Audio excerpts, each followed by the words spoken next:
Birthday blog নিয়ে এসে গেছি। দেখেন আমি নতুন একটা ড্রেস পরে নিয়েছি। তো নতুন ড্রেসের সঙ্গে বার্থডেতে কেমন লাগে চল দেখা যায়। বার্থডেতে কার আপনারা এখনো জানেন না, সেটা কার হচ্ছে আমার। আজকে আমার বার্থডেতে আমি একটা গিফট করেছি, কারণ আমার নানা নানি আজকে এখানে নেই। আমার নানা নানি চিটাং আর আমি সিলেট, সেজন্য আমার আপু আজকে বার্থডেতে আমি শুধু একা একা, আমার মা আর আমার বোন আছে। আমার বাবা ঢাকায় গিয়েছে ট্রেনিং নিতে।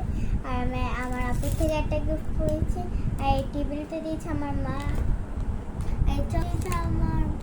এই দেখেন আজকে আমার বার্থডে আয়োজন। এইটা হচ্ছে মিষ্টি, আর এটা হচ্ছে অবশ্যই কেক। আবার আরেকটা কেক আছে, এখানে চকলেট আছে। তো আমার আপুর একটা বড় গিফট আছে। এই গিফটটা আমার অনেক পছন্দ, আমার অনেক এক্সাইটেড। এটার ভিতরে কি আছে সেটা দেখাচ্ছে।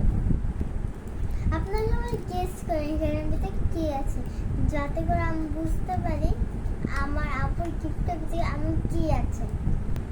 চলেন কেকটা খেতে আপনাদের সবার সাথে শেয়ার করে দিতাম।